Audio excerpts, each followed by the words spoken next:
Good evening. जैसे last to last video मैंने बनाया था, तो उस टाइम काफ़ी वीडियो में ये भी बोला था कि 23,780 आएगा, तो वहाँ से अपना बाइंग बनेगा 23,780 और 760 के आसपास। और वहाँ से अपने 100 टू 150 का पॉइंट्स रैली दिया था ऑलमोस्ट। तो अभी देख लेंगे अभी मंडे क्या कर सकता है निफ्टी। तो ऑलमोस्ट निफ्टी ने 23,800 का नीचे तो क्लोज किया। ऑलमोस्ट एक ट्रेंड अपना चेंज हुआ है कम्प्लीटली। अभी निफ्टी अभी देखेंगे आने वाले डेज में क्या रिएक्शंस कर सकता है। अभी तो फिलहाल तो निफ्टी तो कम्प्लीटली एक डाउन ट्रेंड में चला गया है, जो 23,800 का नीचे क्लोज हो चुका है ऑलमोस्ट। अगर निफ्टी को इनकेस फ्यूचर में अगर अपसाइड जाना है तो उसको 23,800 के ऊपर क्लोज होना है, और plus near by 2 to 3 days में कंसोलिडेट होना है 23,800 के आसपास। ये हो गया शॉर्ट व्यू। अभी फिलहाल देखेंगे आने वाले डेज में या फिर मंडे क्या रिएक्शन करेगा निफ्टी। तो अभी मैं यहाँ पे देख रहा हूँ जैसे निफ्टी मंडे जो होगा, पॉसिबिलिटी से है कि निफ्टी इनकेस अगर कोई फ्लैट ओपनिंग अगर मुझे कोई दिख रहा है निफ्टी में, इनकेस एक बार देख लेते हैं यहाँ पे एक मैं ट्रेंड लाइन ड्रॉ कर लेता हूँ। इनकेस मंडे अगर मेरे लिए अगर निफ्टी कोई फ्लैट या गैप डाउन जैसे फ्लैट गैप डाउन बोल सकता हूँ मैं।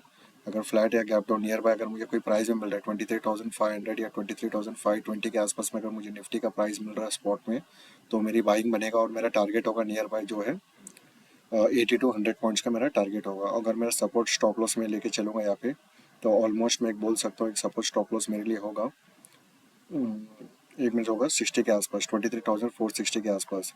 अगर इनकेस अगर मंडे अगर निफ्टी फ्लैट या फ्लैट गैप डाउन स्मॉल अगर नियर बाय 23,500 या 23,200 के आसपास में अगर मुझे कोई प्राइस दिख रहा है निफ्टी में, तो मैं बाइंग का अपॉर्चुनिटी देखूंगा। और वहाँ से मेरा जो टारगेट होगा 80 to 100 पॉइंट के हिसाब से, और मेरा सपोर्ट और स्टॉप लॉस होगा 450 के आसपास में मेरा सपोर्ट और स्टॉप लॉस होगा।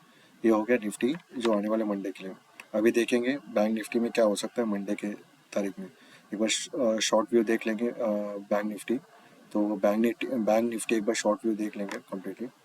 तो बैंक निफ्टी अभी भी फिलहाल मैं बोल सकता हूँ एक रेंज बॉन्ड में ही फंसा हुआ अभी भी कम्प्लीटली। एक रेंज बॉन्ड तो मतलब ब्रेक हो चुका है ऑलमोस्ट। तो आने वाले डेज में मैं बैंक निफ्टी 49,600 या 700 के आसपास में देख सकता हूँ, और वहाँ से एक 1,000 या 150 पॉइंट का रैली भी देख सकता हूँ। अभी फिलहाल मंडे क्या करते हैं कि बैंक निफ्टी में क्या रिएक्शन हो सकता है मंडे चेक कर लेते हैं।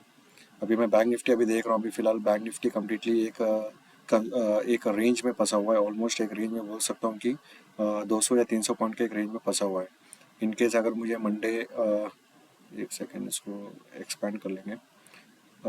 इनकेस मंडे मुझे अगर बैंक निफ्टी प्राइस या नियर बाई 50,000 के आसपास में अगर कोई मुझे प्राइस दिख रहा है, तो वहाँ से मेरा बाइंग बनेगा। ऑलमोस्ट मेरा बाइंग बनेगा और टारगेट होगा मेरा ऑलमोस्ट 300 to 400 का पॉइंट्स का मेरा टारगेट बन सकता है।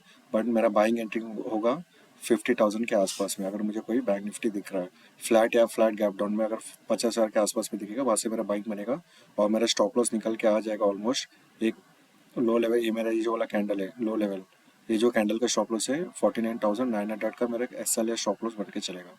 इनकेस अगर निफ्टी अगर गैप अप हो रहा है या near by for example near by 50,550 या 600 के आसपास में अगर कोई गैप अप हो रहा है, तो मैं क्या करूँगा, मैं प्राइस एक्शन पहले चेक करूँगा। वहाँ पे कोई इन्वर्टेड हैमर या कोई प्राइस एक्शन बन रहा है, तो उसके हिसाब से मैं शॉर्ट करूँगा और मेरा स्टॉप लॉस बन के आएगा ये वाला कैंडल, जो कैंडल ऑलमोस्ट होगा 50,800 के आसपास।